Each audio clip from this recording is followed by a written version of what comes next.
കൊട്ടിക്കലാശത്തിന് മുൻപായി അവസാനഘട്ട തെരഞ്ഞെടുപ്പ് പ്രചാരണം തൃശൂരിൽ കൊഴുക്കുകയാണ്. എൻ.ഡി.എ സ്ഥാനാർത്ഥി സുരേഷ് ഗോപി തരംഗമായി മാറുമ്പോൾ കെ മുരളീധരനും സുനിൽകുമാറും പ്രചാരണ വേഗത കൂട്ടുന്നുണ്ട്.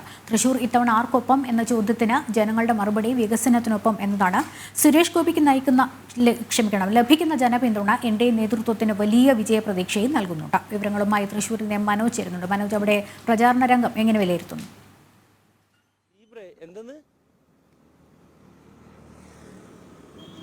ലക്ഷ്മി, പ്രചാരണം കൊഴുക്കുകയാണ്. ഓരോ മുന്നണികളും അവരുടേതായിട്ടുള്ള എല്ലാ മേഖലകളിലും അതോടൊപ്പം തന്നെ പ്രചാരണം കൊഴുപ്പിച്ചുകൊണ്ട് തന്നെ മുന്നോട്ട് പോവുകയാണ്. അതിൽ സുരേഷ് ഗോപിയെ സംബന്ധിച്ചിടത്തോളം വലിയ സ്വീകാര്യതയാണ് എല്ലാ സ്ഥലങ്ങളിൽ നിന്നും ലഭിച്ചുകൊണ്ടിരിക്കുന്നത്. അവസാന ലാപ്പിലേക്ക് ഈ പ്രചാരണം പോകുമ്പോൾ ഇന്ന് രാവിലെ മുതൽ തന്നെ സുരേഷ് ഗോപി പ്രചാരണം ആരംഭിച്ചു കഴിഞ്ഞു.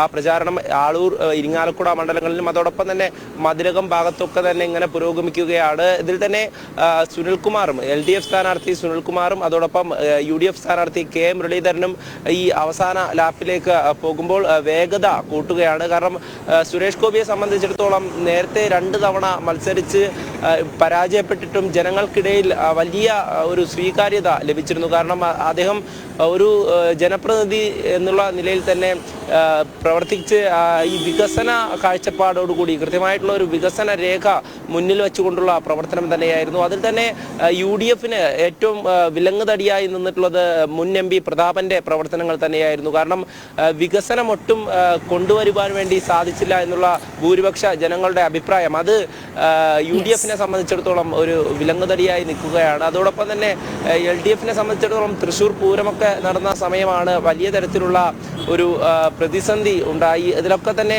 പല ഇടപെടലുകളും അതൊക്കെ തന്നെ ജനങ്ങൾ തിരിച്ചറിഞ്ഞതാണ്. അതുകൊണ്ട് തന്നെ LDFനെ സംബന്ധിച്ചിടത്തോളം വലിയ ആശങ്കയുണ്ട്. ഈ എങ്ങനെയാണ് ഇതിനെ മറികടക്കാൻ സാധിക്കുക എന്നുള്ള ഒരു ആശങ്ക നിലനിൽക്കുകയാണ്. അതോടൊപ്പം തന്നെ NDAക്ക് വലിയ പ്രതീക്ഷയാണ്. A+ കാറ്റഗറി മണ്ഡലം സുരേഷ് ഗോപി സ്ഥാനാർത്ഥിയാകുമ്പോൾ എല്ലാ തരത്തിൽ ജനപിന്തുണ ഏറി വരികയാണ്. കാരണം കഴിഞ്ഞ രാഷ്ട്രീയ മനസ്സാർക്കൊപ്പം എന്നുള്ളത് അറിയാൻ ജനവിധി ഇനി 3 ദിവസമേ ബാക്കിയുള്ളൂ.